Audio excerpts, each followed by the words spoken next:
안녕하세요. 장인어른을 친아버지처럼 모시던 사위 강준호라고 해요. 제 사연은 한 회사를 지키려다 가족과 맞부딪힌 이야기예요. 우리가 하는 일부터 말씀드릴게요. 제 장인은 재난 구조용 드론을 만들고 운용했어요. 해경과 소방이 쓰는 야간 수색 드론, 열화상 카메라 달린 모델, 파도와 바람을 버티는 방염방수 프레임까지요. 이름은 굳이 밝히지 않을게요. 다만 그 회사가 바다에서 사람을 찾아 올리고 산불 연기를 뚫고 진화선을 안내하고 폭우 뒤 끊긴 산골 마을에 약을 배송했단 사실만 알아주세요. 그게 장인의 자부심이었고 제게도 사명이었어요.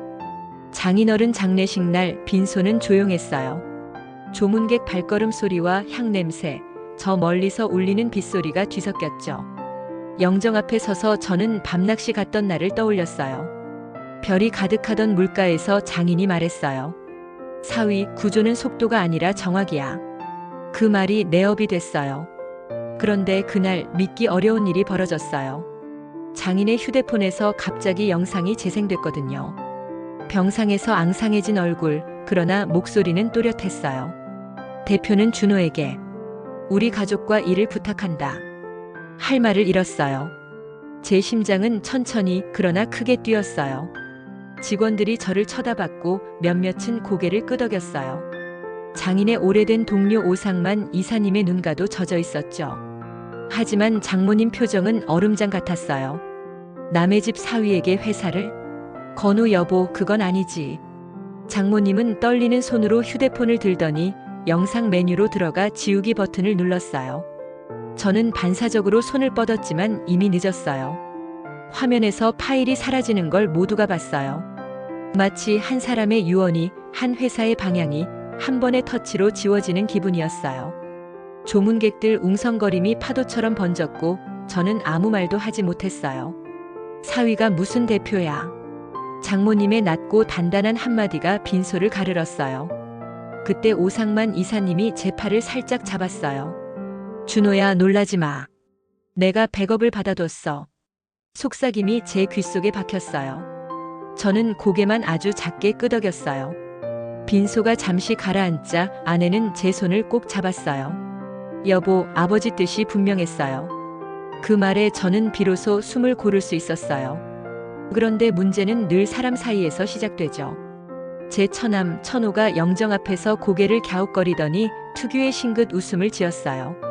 노란 머리카락에서 향수 냄새가 훅 났고 혀는 살짝 꼬여 있었어요. 매형이 대표라 팔로워 많은 사람이 브랜딩하면 투자도 붙는 건데 구닥다리 감성은 좀 아니지 않나?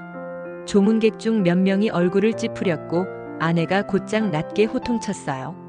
천호, 지금 그런 말하는 자리 아니야.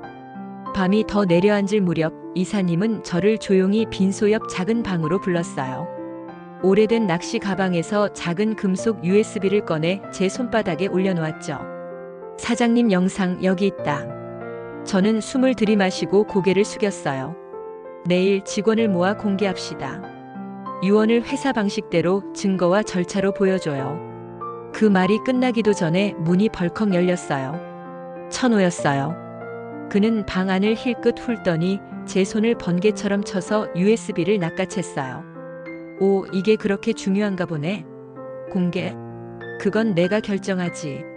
그의 입꼬리가 올랐고 눈동자는 이상하게 번들거렸어요. 저는 본능적으로 달려들었지만 빈소라는 공간이 발걸음을 묶었어요. 천호. 아내의 목소리가 갈라졌고 장모님이 문틈 사이로 얼굴을 내밀었어요. 무슨 소란이야? 조문객 보이잖니? 천호는 어깨를 으쓱하더니 사람들 사이를 파고 나가 복도로 달렸어요. 저는 뒤쫓으며 허리를 비틀어 넘어질 뻔했어요. 흰 국화 냄새가 허파를 찔렀고 검은 정장들이 파도처럼 갈라졌다 다시 닫혔어요. 손끝이 그의 재킷 자락을 스쳤지만 잡히지 않았어요. 멈춰. 제 목소리가 장례식장 천장에 부딪혀 퍼졌어요. 그는 뒤돌아보지 않았어요. 그 밤 저는 영정 앞에 다시 섰어요. 향 연기가 느리게 올라갔어요. 장인어른 사진 속 눈빛은 여전히 맑았어요. 아버님, 저는 증거로 말할게요. 유언은 지워지지 않게 하겠어요. 속으로 그렇게 다짐했어요. 제가 믿는 구조의 원칙처럼 회사도 원칙으로 세우겠다고요. 누군가는 바닷속에서 구조를 기다리고 누군가는 산에서 손전등도 없이 떨고 있어요. 우리가 만든 드론은 그 어둠을 밝히는 등불이어야 했어요. 그 정신을 지키는 게 제 일이었어요.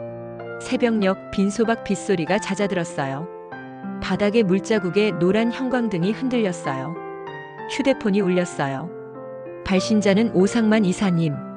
준호야, 혹시 모르니 장인 낚시의자 밑을 다시 봐라. 그분 스타일 알잖아. 그 말을 듣는 순간 제 등줄기를 타고 한기가 스쳤어요. 장인은 늘 모든 것에 대비하던 분이었어요. 바다에선 한 번의 예측이 생사를 갈라요. 저는 바로 의자 밑을 확인했어요. 그리고 아주 얇은 메모리 카드 하나를 발견했어요. 떨리는 손으로 쥐자 카드가 체온을 머금었어요. 그때 제 마음도 조금은 따뜻해졌어요. 아버님 역시 준비하셨네요. 저는 아주 조용히 웃었어요. 내일 저는 이 카드를 들고 직원들 앞에 설 거예요. 그리고 드론이 비처럼 쏟아지는 비상등 속에서도 길을 잃지 않듯 장인이 남긴 빛을 따라 한 걸음씩 내디딜 거예요. 하지만 누군가는 그 빛을 꺼뜨리려 하겠죠. 저는 그 사실도 이미 알고 있었어요. 장례식이 끝나고 며칠 뒤였어요. 회사 사람들과 장인의 유언을 공개하려고 준비하던 날 하필 비가 또 내렸어요. 장례식 때처럼요. 그날 이후부터 제 휴대폰은 쉬지 않고 울렸어요. 거래처 직원, 기자들까지.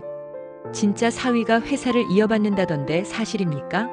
라는 질문에 전 아무 대답도 하지 않았어요. 아직 아무것도 증명되지 않은 상황이었으니까요. 회사 정문을 들어서는 순간 숨이 막히는 기분이 들었어요.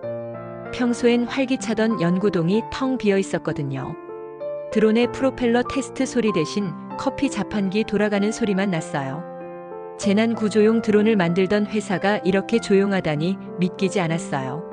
몇몇 직원은 눈을 피했고 몇몇은 작게 인사했어요.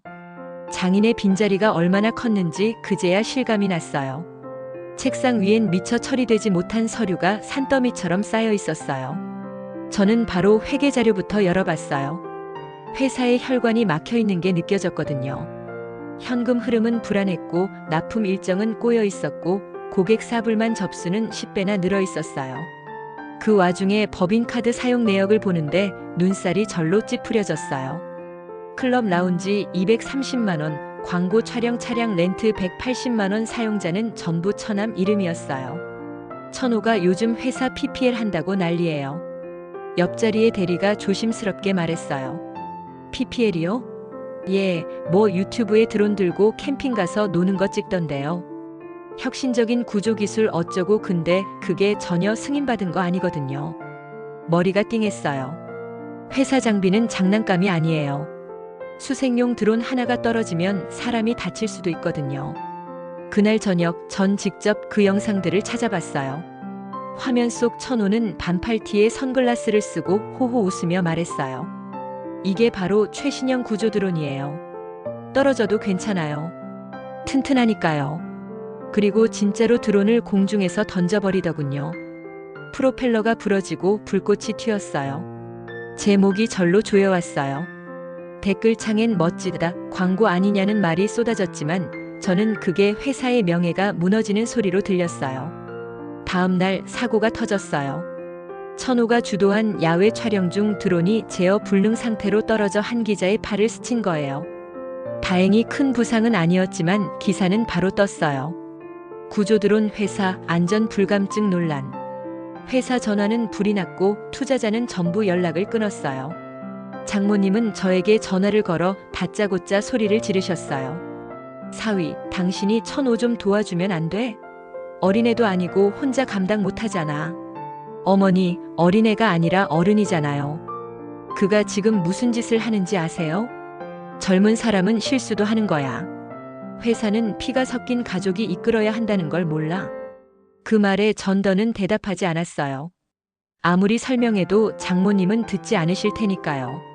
그날 밤 비가 다시 내리기 시작했어요. 책상 위엔 장인의 낚시 가방이 아직도 놓여 있었어요. 문득 오상만 이사님의 말이 떠올라 의자 밑을 살펴봤어요. 먼지 속에 얇은 메모리 카드가 있었어요. 떨리는 손으로 컴퓨터에 꽂자 익숙한 목소리가 흘러나왔어요. 준호야, 혹시 이걸 듣고 있다면 내가 먼저 간 모양이구나. 이 회사는 사치로 만든 게 아니다. 사람을 구하겠다는 신념 하나로 세웠다. 누가 대표가 되든 원칙을 지켜야 한다. 천호는 아직 그걸 모른다. 그 목소리에 눈물이 났어요. 다시 한번 장인의 마지막 말이 제게 책임처럼 내려앉았어요. 다음 날 전 직원들에게 공지 메일을 보냈어요. 내일 오전 장인의 유언 일부를 공개하겠습니다. 모두가 긴장한 표정이었어요.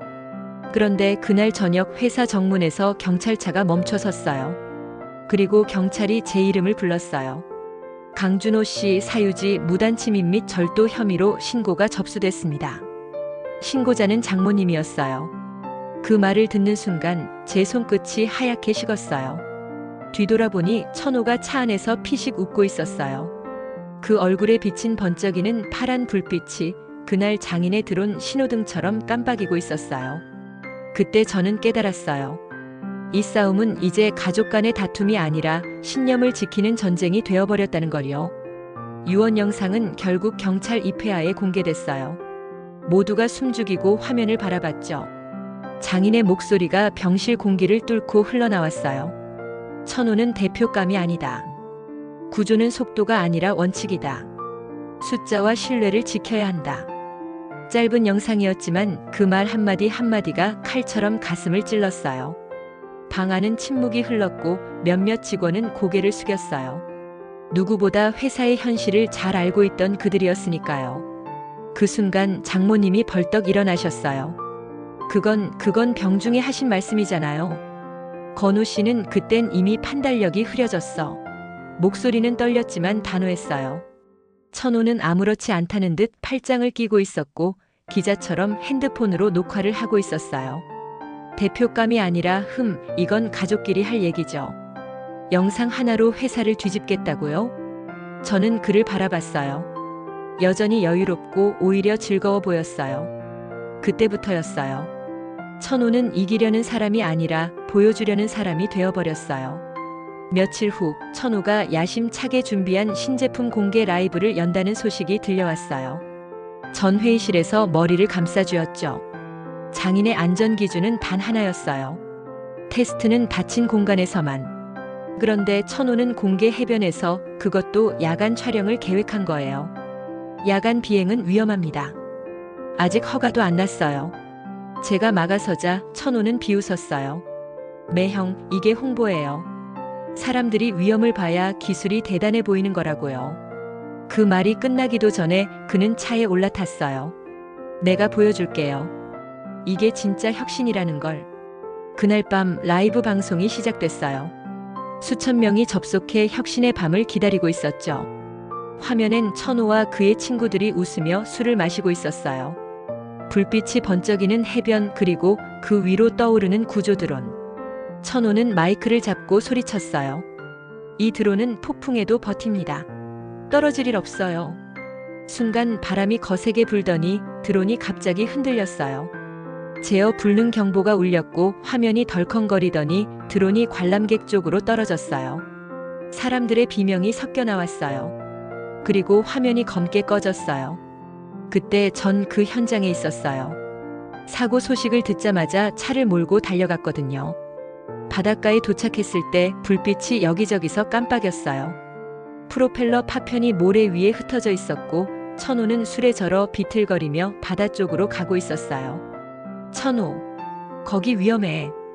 그는 제 목소리를 듣지도 않고 물가에 무릎을 꿇었어요. 이럴 리가 없는데, 떨어질 리가 없는데 그의 손은 떨리고 있었어요. 그때 멀리서 구조대가 도착했어요. 아이 한 명이 다쳤다는 소식이 들렸거든요. 전 본능적으로 달려가 구조대와 함께 응급처치를 했어요. 다행히 큰 상처는 아니었지만 그 아이가 울며 말하던 한마디가 아직도 잊히지 않아요. 아저씨, 이거 장난감 아니잖아요. 그 말에 제 가슴이 무너졌어요. 그건 단지 사고가 아니라 우리가 만든 기술의 신뢰가 무너진 순간이었어요. 다음날 기사들은 온통 안전 불감증, 위험한 홍보쇼라는 제목으로 도배됐어요. 투자자들이 연락을 끊었고 납품처는 계약 보류를 통보했어요. 천호는 사고 다음 날에도 변명만 늘어놓았어요. 사고는 기술 검증의 일부예요. 언론이 과장한 거예요. 매형, 이럴 때 오히려 마케팅해야죠. 저는 그때 처음으로 천호의 눈을 똑바로 마주봤어요. 내가 만든 건 마케팅이 아니라 피해자야. 사람 하나 죽을 뻔했어. 내가 던진 드론이 그의 머리 위에 떨어졌다고. 천호는 제 말을 듣고도 피식 웃었어요. 매형, 너무 감성적으로 살아요. 이건 비즈니스예요. 그날 이후 회사는 무너지는 속도가 더 빨라졌어요. 한때 저희 드론을 쓰던 지방 소방서에서 계약을 해지했고 본사 앞엔 기자들이 진을 쳤어요. 천호는 아무 일 없다는 듯 사무실을 돌아다니며 사진을 찍었어요. 그래도 조회수 300만 나왔어요. 이 정도면 브랜드 인지도는 높아졌죠. 직원 하나가 참지 못하고 소리쳤어요. 그게 자랑입니까?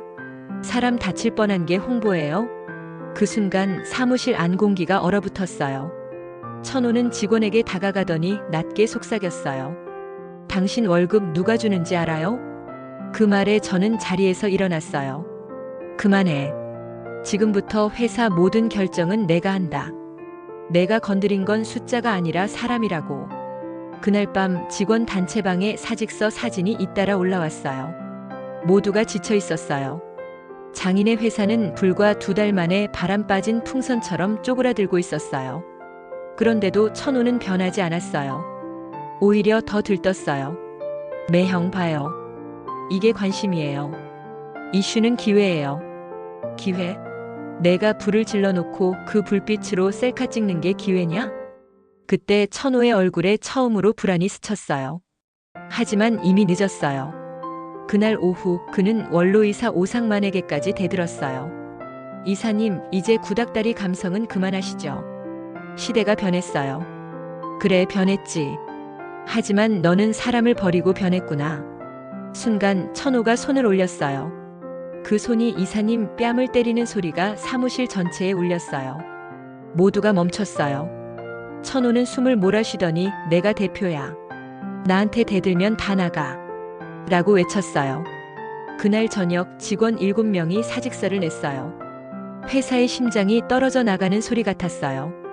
창밖으로 비가 또 내리고 있었어요. 저는 유리창에 비친 제 얼굴을 봤어요. 아버님, 이제 어떻게 해야 할까요?